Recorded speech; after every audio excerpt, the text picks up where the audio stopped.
Well, hello there, and welcome to my little arty corner of YouTube. My name's Angela, and I love to draw. And during January, I'm taking part in the Fragments of Your Imagination challenge, but it's not the only thing I'm doing because I do plenty of other, drawings and other stuff as well. But what I thought I'd do is today is Saturday, the 8th of January, is have a look back at the first week and a day of the Fragments of Your Imagination, just to have a look at what I've been doing and, I suppose, to try to pull some common threads out. And it puts it all in one place as well. But it'll be a very quick look through. This was January the 1st, and I chose to do well. I'm not sure if it was the pattern of the day because I got my days muddled up. But nevertheless, I think I'm in sync with the challenge list, although you can change it as you wish. So I'll stick to the challenge list mostly. Well is one of my favourite tangles, and I had a great amount of fun playing around with this, trying different shapes out and just changing things one little thing at a time, either changing the shape of a line or adding a line or pattern to it, as well as changing the shape on the position of where this the bead that you have all of the arms of well spiraling out from or arcing out from. So that was fun, and I even did a bit of twiddly stuff down here just because I could. I did add colour, and I've added shimmer and shine as well because I could, for no other reason. And it just helps to bring things to life, or helps to bring out perhaps the different parts of the pattern, the fragments. This little one over here was a tile full of wells as well. And I've left that here because I think I did the actual big sheets before I recorded the video, if I remember rightly. Yeah, it's only a week ago, but I can't remember. And so I think in the video I did these as examples of what you could do and went through that. For the 2nd of January, this is where I got out of sync. I did poke leaf, and that was interesting because I started to get different kinds of shapes, more different shapes appearing here, but different ways of using this, using half the leaf in the tangle, which would be quite interesting in creating a tile. But also I did use some embossing where you use a non-ink or pen based pointy tool that isn't very pointy, but it's got a ball end on it, to emboss into the paper, which means to indent the paper, to push the paper in, so that when you add colour, dry colour, it can work with, it doesn't work with paint very well because paint will sink in there. But with dry colours, like I think I used chalk pastels here and some coloured pencils possibly, it actually doesn't sink into those little gaps, so you get these white highlights. And of course, if you want to layer colours, you can do the white highlights, then you can add the lightest colour, then you can do some more indenting, and the next colour, a darker colour, that second layer of indenting will show through. So this was fun. I like that actually. I really need to refer back to these more when I'm drawing. So there's that, and another page of wells as well. I think that was one of my favourite. I love the graphic black that comes with things. So I did plenty of well. The 3rd of January was X7, which is a fragment in the Zentangle primer, or primer, depending on which part of the world you're in. If somebody asked me to spell primer, it would be P-R-I-M-M-E-R. Primer would be P-R-I-1-M-E-R. So there we are. It's British English. Or often Wenglish in my case. So this was the first of the circular fragments, and that was quite an interesting one as well to do, especially changing the shape and how that changes the feel. It's taking that basic idea of what's the basic feature of this fragment, and it's basically that seed shape within a circle and then a seed or some other shape within it. And that's where these ones first appeared, where I thought, oh, that could be quite fun, putting them in these kind of crystalline versions where you draw the basic fragment and then you extend lines downwards. They can be curvy as well, quite organic. Not so much in the colouring here because it takes so long to do and I can lose my whole day in doing things like that. And I also have to confess, I get very frustrated with adding colour. As in, I'm frustrated with my ability to add colour, but I'm more frustrated with the time it takes because I'd much prefer to be wielding pen on paper. But that's me. I prefer to add colour digitally. 4th of January was J13, triangular fragments, and it's got these little bits here that almost curl over and hold something special in place, almost like a piece of jewellery. And again, I changed the shape of these, how symmetrical they were. I think, did I play with symmetry? I think I sort of did, but or went through the idea and I thought, no, that won't particularly work very well. For whatever reason, it just didn't feel right. And I ended up with this one here. And this is where things will get interesting. Remember this one, okay? Colour helps to bring things out. I enjoyed changing the shape of these furls very much and changing the size of them. And their position on the triangle as well, instead of on the side from the points. It gives a whole different kind of feel to it. And different shapes, it works really well. I particularly like it in a teardrop shape. Works nicely in a circle. Again, bear that one in mind for a moment. Yeah, squash pen. So I know which day my TWSBI fountain pen arrived on. And this was a page I did on the video with more examples because I ran out of space. Oh, this was, hang on, this wasn't these ones. This one belongs back here. Oh, don't you love, well, I love. I'm going to pop it that way as well, because then they open out facing one another. I love disc bound journals. So that was the 4th. Oh yeah, hang on. The 5th is over here because I punched the holes on the wrong side. Do not fret, I do this, but you know, they're here. So this was Zach, which is a fragment based on a tangle. Zach is the Tangle by Susan Yeo, CZT, and this is a fragment based on it. And that was fun to play with. And with this one, I started thinking about, oh, I wonder what if I did 2 of those. I wonder what if I did this. And I had a lot of fun with that. The shapes were particularly interesting, some of which worked quite nicely, some of which most definitely did not work. And again, gold. And there's more over here. And I think I did that on the video because I think I did that before. Yeah. And these are Zach's as well. Again, I repeated them on the video, so that's why they're in here. So that was day 5.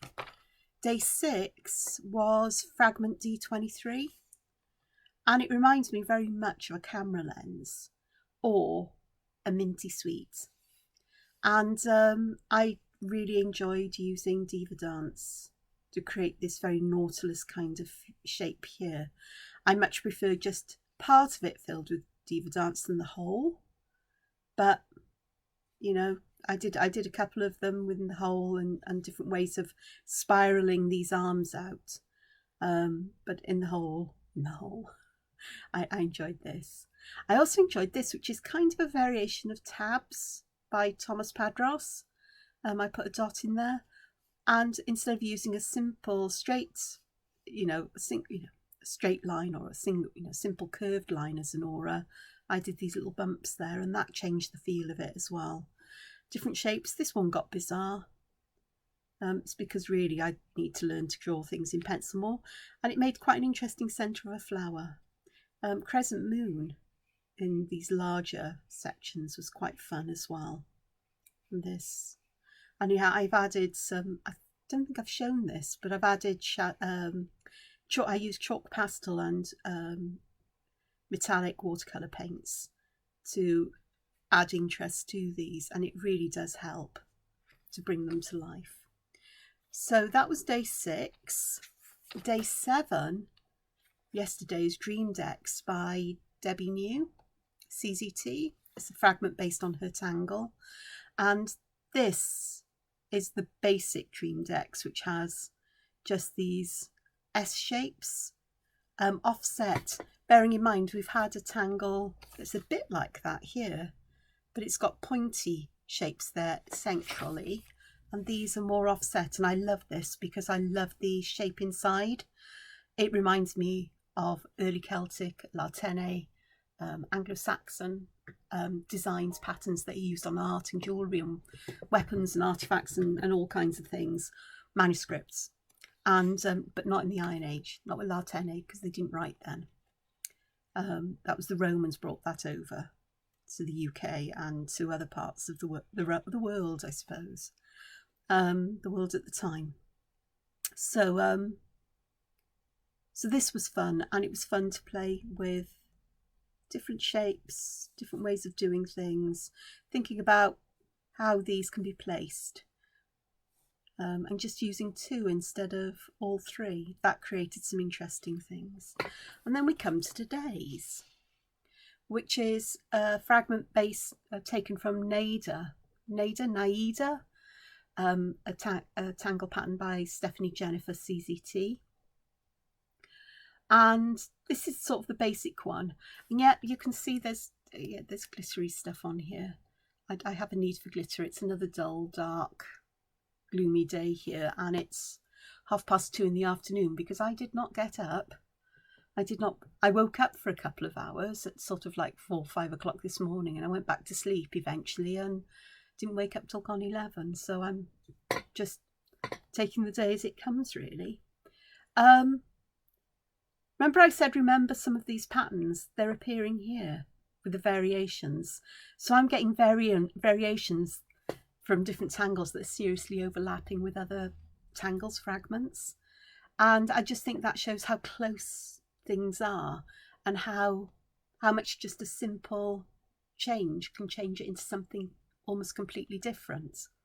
I have had fun. I thought, I wonder what, for some reason, I thought, I wonder what would happen if I had a ginkgo leaf shape. Because it's kind of triangular, but instead of having a flat bottom and straight sides, the bottom one curves out, the other ones curve in. So that was interesting, and I quite like that. Creating these little curls on the opposite sides. I put one in as one of these things here, but the original kind of shape. I think that's more of the original pattern. That's my simplified version. And I did have fun along the way, changing where these furled bits meet. So here I've got them offset from the centre. Some of them I had somewhere, like here, I've got them closer to one point of the seed shape. I also changed the shape of them. And this one especially, I love this one. This one was fun. I had to use pencil to fill it in, to do it. So it's the basic shape here, but I actually put little divots in it, like little tabs in it, and then auraed that shape to bring it out. And here I've sort of like drawn how I actually got to this, and it is by drawing a series of seed shapes. Actually, that's wrong there. I can see that I've done that wrong. It should really be a smooth curve that goes there. So there's a curve there to the middle, and then another curve.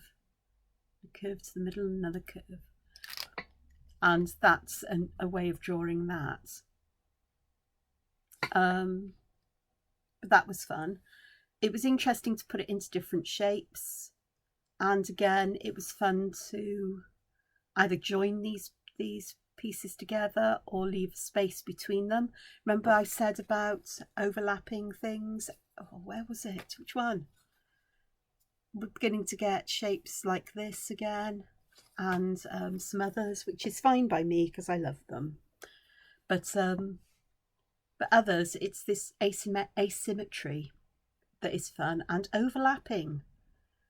They actually worked if I overlapped them, which I did there.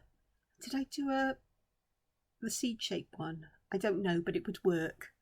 And that overlap is quite nice because it's almost like you've got something precious hidden behind it. This is the square version of this one, which works nicely. Other shapes, one of these. And if I pick this up and move it, perhaps you'll see that there's a lot of shimmer on and shine on here. I added this mainly with, I use Sakura Stardust jelly rolls and the metallic jelly rolls and a water brush, because while those inks are still wet, you can paint with them and you can use them as single colours, or you might be able to see here, not very clearly, but I used purple at the bottom and pink at the top and blended them together. And here I actually used some metallic iridescent watercolour paints I've got. They're by, I think they're the Rubens brand, which are lovely. They tend to block out the black line though when they shine, but they blend really nicely. And I also used some pastel pencils, the ones that don't shine, but I thought, I wonder what if I used a chalk pastel pencil to add shadow over the top of these, and it actually works very subtly. It works really nicely. It gives some shadow, and it also decreases the shine, which helps you to think that's in shadow. So you can see I haven't been very good with my brush because I use the water brush, which has got quite a thick tip on it, brush tip on it.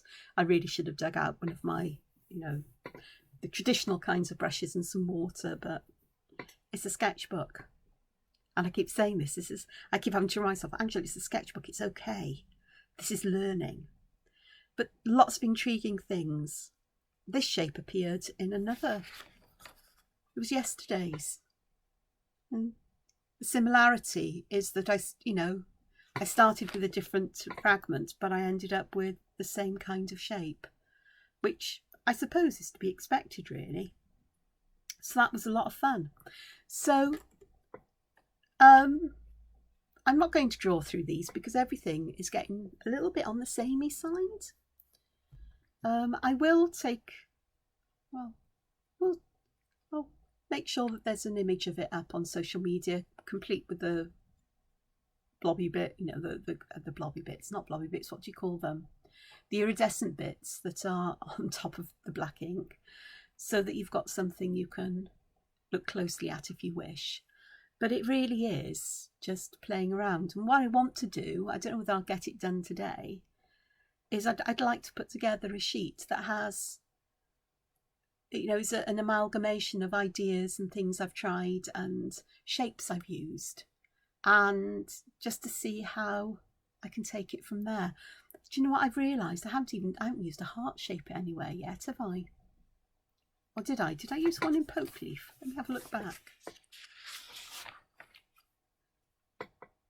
No, I haven't used a heart shape. How unusual of me.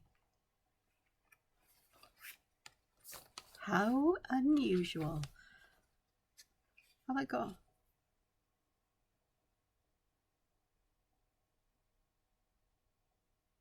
Let's have a quick look, because I've got enough space over here to have a go. It's not going to be a very good drawing though. Put my glasses on so I can see clearer, because those are in the way, Angela. Oh, God. You can tell I'm really not with it today. I'm not in a good way in terms of alertness and mental ability. So let's have a go.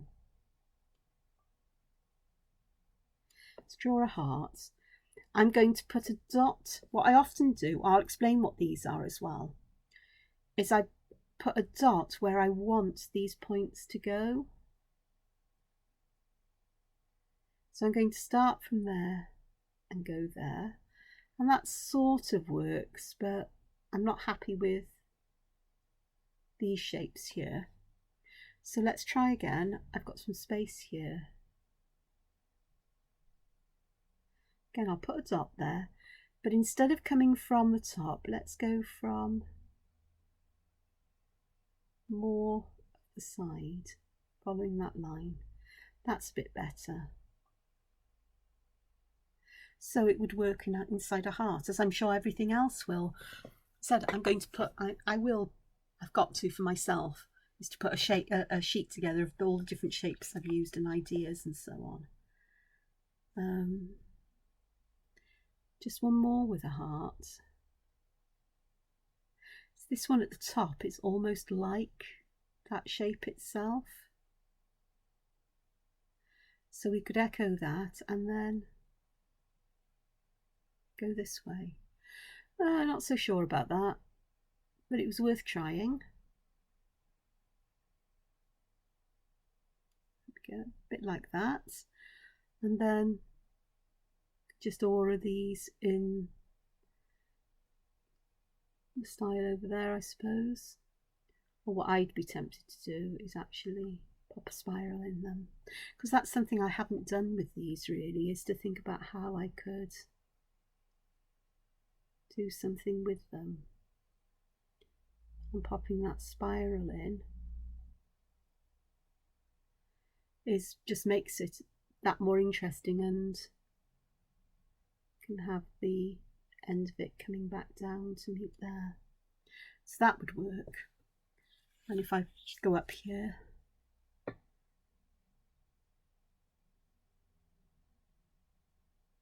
so just pop a spiral in instead of echoing them. I do like putting seeds in there, but that's where the overlap begins, because there are so many of these that have seeds.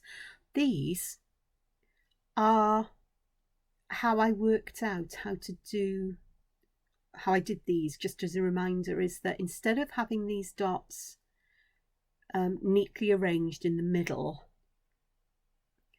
for this one I sort of imagined a triangle in the middle so that everything would come to the corners of the triangle.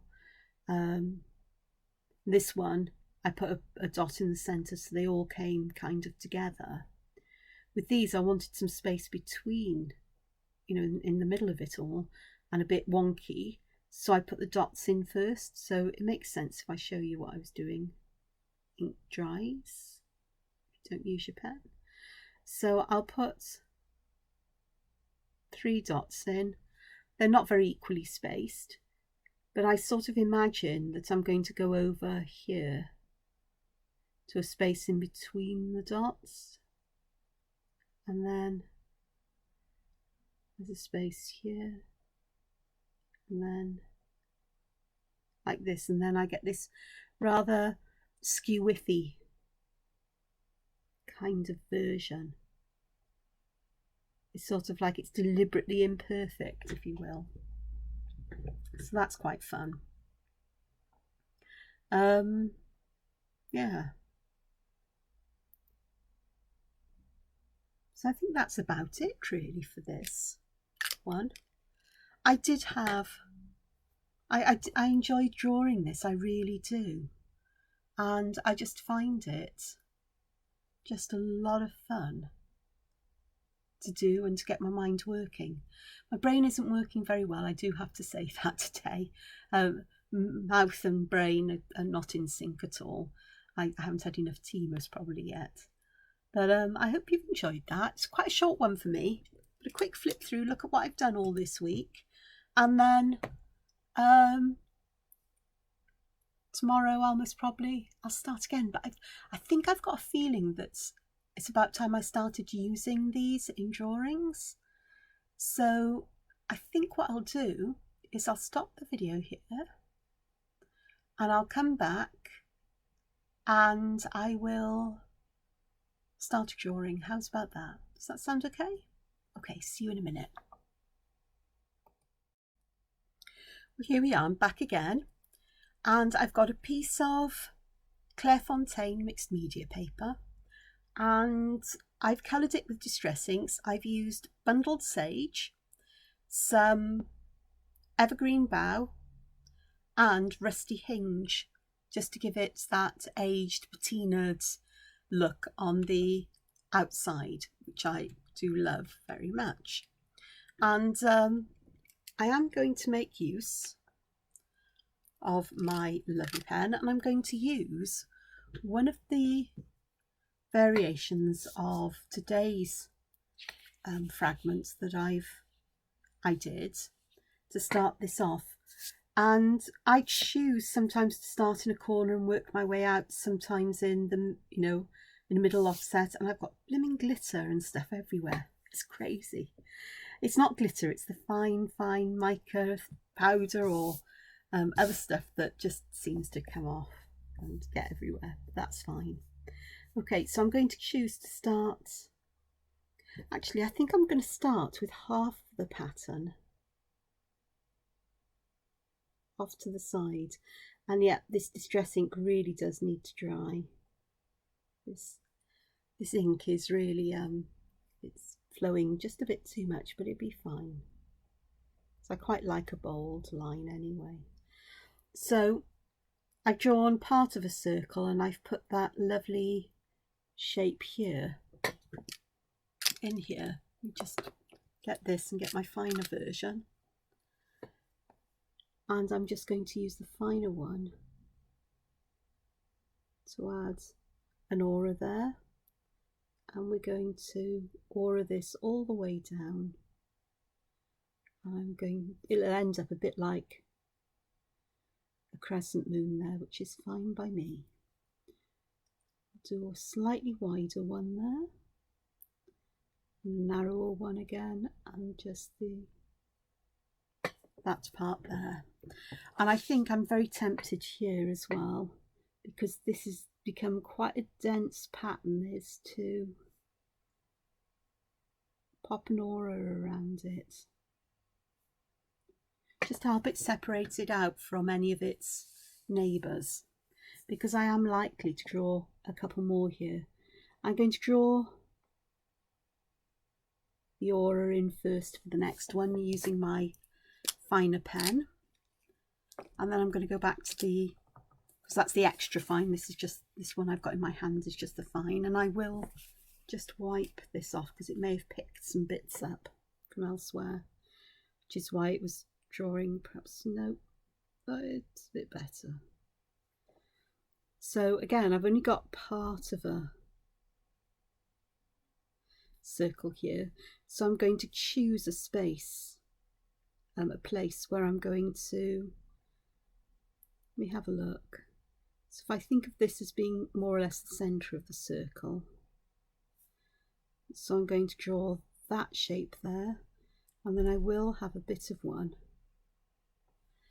that comes up that way. So that works quite nicely. And again, I'm going to use this, my finer pen, to add some aura. Now for this one, I'm going to do it in a different way. Just because I did something here like this doesn't mean that I have to do it in all of them. In fact, these fine auras, I think I'm going to colour them in black and leave a little highlight in the middle. No, I'm not. I'm going to colour them all in black, so I can decide if I add the highlight later. It almost looks like I've got something peeking over the edge here. It's eyes. I see eyes in everything, it seems.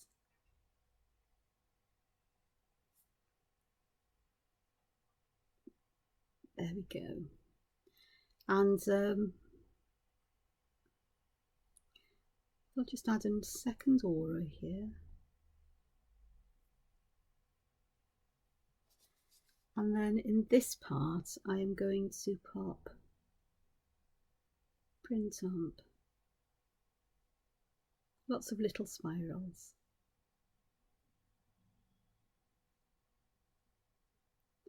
The paper I'm using is 20 centimetres by 20 centimetres in size. That's roughly as close to 8 inches. So it's a big piece of paper. I find working on tiny tiles just a bit restrictive, so I tend to work on bigger things. I also like to use broader lines in my drawing than is typically the case for Zentangle. So with this one, I'm going to pop this in. Now, yeah, I know I've got a straight line, I've penciled a line in, but sometimes I like to have things just bumping a little bit outside of this line, this border, this edge. It makes the edge, it's not so important then to me to make it completely perfect. It means it's okay to have a bit of a wibbliness here and there, or even a gap in it. So I'm going to do this one, but I'm going to do this in 3. So I'm going to put the dots in where I want the points to come. This one will just be part of one, and then this one will be much more that kind of shape. And I'm going to use my thicker pen to pop these in. And I'm going to do that thing of adding a spiral that I did, but instead of doing it across, here I'm going to add it right at the very top, because I've got more space in this one. So it'll go from this side across here and down there. That is the best I can do with that one, because it goes off and off the page in this one. Same there. So that would work quite nicely. So that adds something.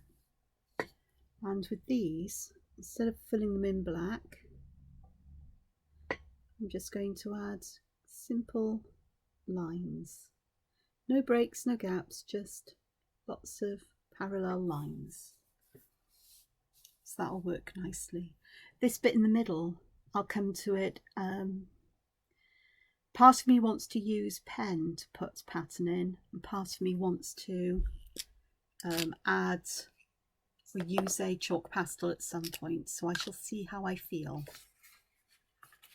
Okay, I just want to add another one of these, and I am using variations.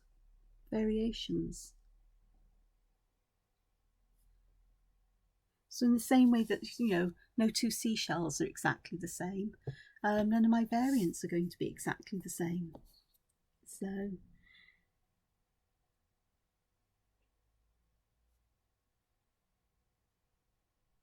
I'm going to do this one like this.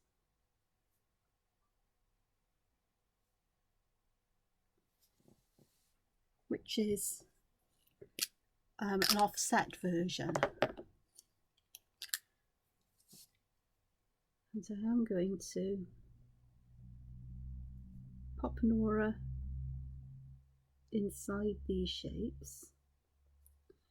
And I think with these ones I'm going to fill it with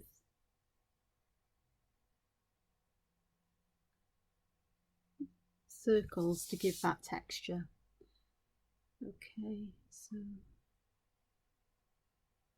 big ones here, but I'm going to make them appear as if they're overlapping. I'm just filling those little gaps. There we go.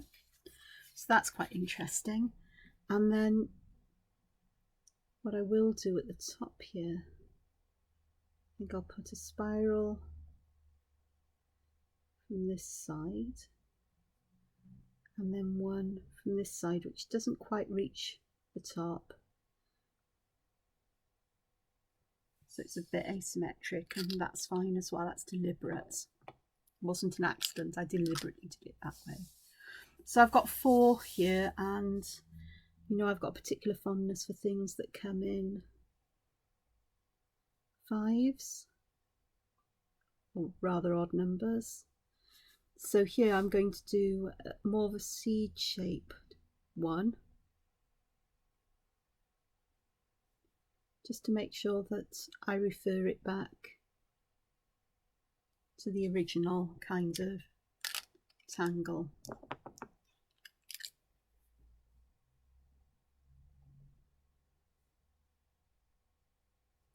And yes, it is a little bit on the potchy side to keep swapping pens. And the alternative is I draw the bare bones of the pattern and then come back and add in detail. But that would be interesting in a way, but you wouldn't get to see the detail necessarily. So I'm drawing it as I go along. And it's quite nice in some ways because it does give pause give me a chance to pause briefly and consider my next move. See, I'm just tidying lines up where they weren't quite as tidy as I'd like them to be. So there's a pile of these here. Now I need to decide what to do next, and my favourite thing is to add arches, but I think I'll add an arch in a different way here. So I'm going to start here, down, round,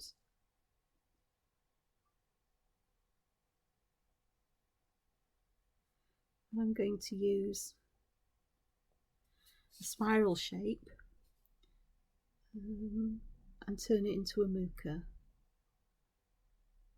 like that. And I will add the border there. And I think I'll do the same on this side, because I quite like how that has ended with a kind of leaf shape.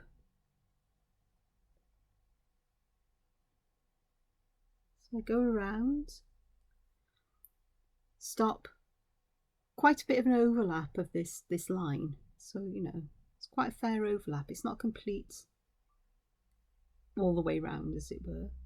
Then just turn the end of that into a leaf. That's a chunky one compared to that, but that's fine.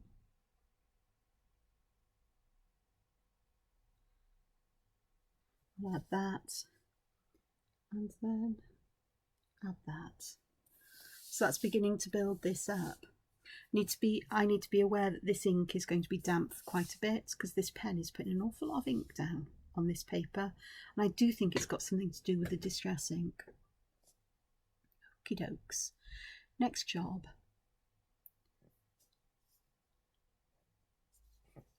Okay, I'm going to go back. I'm going to look at yesterday's tangles. Yeah, it was that one. And what I'm going to do is I'm going to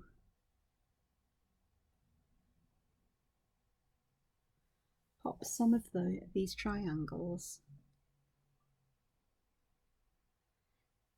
It was originally a triangular fragment yesterday.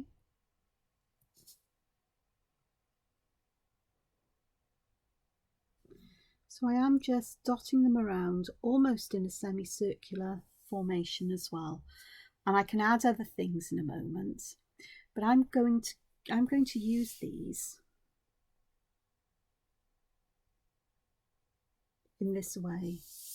Or the variant I'm going to draw rather is this one.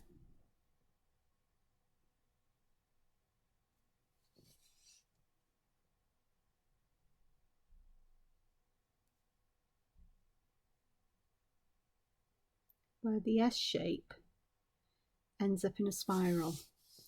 Because I do have a bit of a thing for spirals as well. You may not have guessed that. I'm sure you have. I'm sure I've mentioned it many times if you're a returning visitor. Just realised I've put my hand over there. It's fine.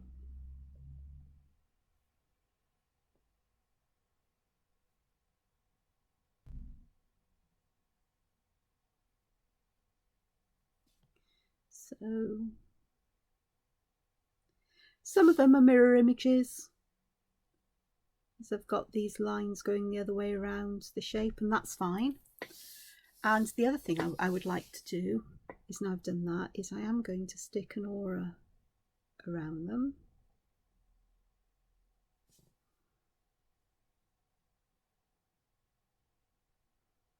Because after the denseness here, I feel I need some air here.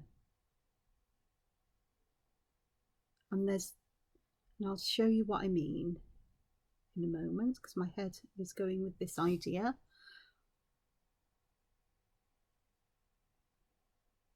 So I've got these, not perfectly auraed, but I'm fine with that. And I am going to have one just sticking out here.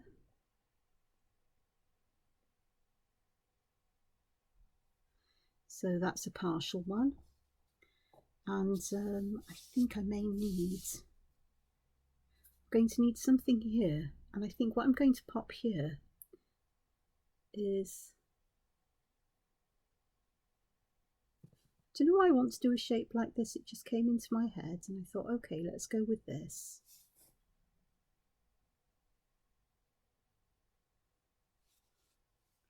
think it's because they look like seeds almost, you know, where they've got that little bit of a plant sticking out, the plant embryo.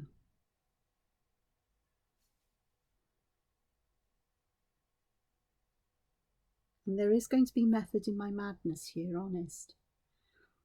Okay, I think I might need another one just here. That'll work.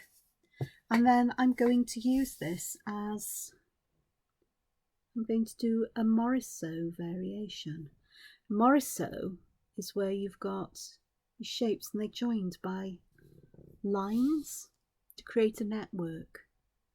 I said I wanted some air or some space here, some breathing space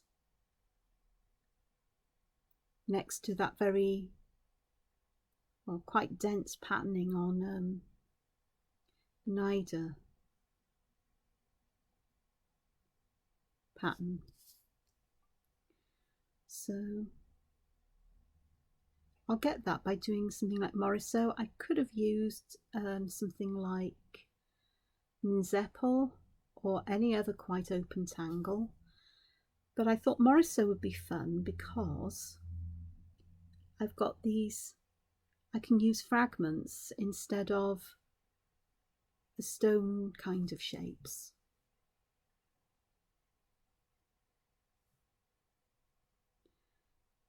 And this is something I've done in some art I drew